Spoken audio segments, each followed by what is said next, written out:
memberikan beberapa mata pelajaran sehingga dapat memberikan pengalaman belajar yang bermakna kepada peserta didik. Bermakna artinya belajar langsung dia mengalami. Itu namanya belajar bermakna. Langsung dia praktekkan. Mengalami misalnya loncat indah atau menghitung sambil loncat indah. Misalnya, ayo anak-anak ikut ibu ya. Ibunya sebagai model yang pertama. Ibu loncat, kamu ikut ya. 1, nah tuh. Kami menghitung ya, hitung yang besar nak ya. Ya bu, 1 gitu. 2, 3, 4. Nah begitu. Jelas ya? Yang disebut belajar bermakna, anak melakukan praktek langsung. Oke? Jangan belajar bermakna adalah mahasiswa aja adalah punya kelasa dan bunuh durian adalah iwo bu. So kamu konyo ibu adalah. Apalagi kalau gurunya aneh bahasanya. Misalnya karena sering bicara 1 catat, 2, 3, 4, kan?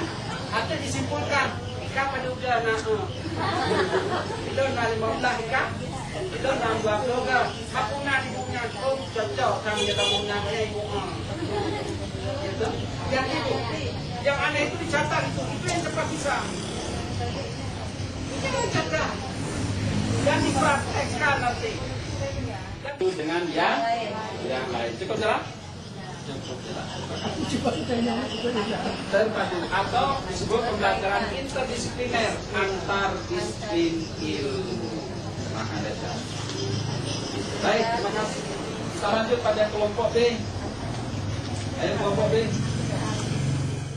Belajar merupakan proses perubahan di dalam kepribadian yang bersifat pada tempat, sikap, kebiasaan, dan kekayaan. Pembelajaran juga bisa dikaitkan proses interaksi antara anak dengan anak dengan sumber belajar, dan anak dengan pendidik.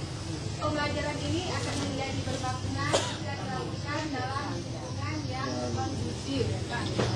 Belajar bermakna atau merupakan suatu proses dikaitkannya informasi pada konsep-konsep relevan yang terdapat dalam struktur kognitif seseorang. Proses belajar tidak sekedar menghafal konsep-konsep atau fakta-fakta belaka, tetapi merupakan kegiatan yang menghubungkan konsep-konsep untuk menghasilkan pemahaman yang utuh. Dengan kata lain, belajar akan lebih bermakna jika anak mengalami langsung apa yang dipelajarinya, dengan mengaktifkan lebih banyak indera daripada hanya mendengarkan guru menjelaskan. Yang kemudian, pembelajaran tematik. Pembelajaran tematik adalah pembelajaran terpadu yang menggunakan tema untuk mengaitkan beberapa mata pelajaran sehingga dapat memberikan pengalaman yang bermakna kepada peserta didik. Tema adalah pokok pikiran yang menjadi pokok pembicaraan atau permasalahan. Tema bertujuan untuk pemahaman terhadap materi. Tema bertujuan untuk pemahaman terhadap materi pembelajaran lebih mendalam dan berkesan. Kompetensi dasar dapat dikembangkan lebih baik dengan mengaitkan mata pelajaran lain dengan pengalaman siswa dan lain-lain. Landasan pembelajaran tematis ada 3 humanisme. Yang keduanya landasan psikologis.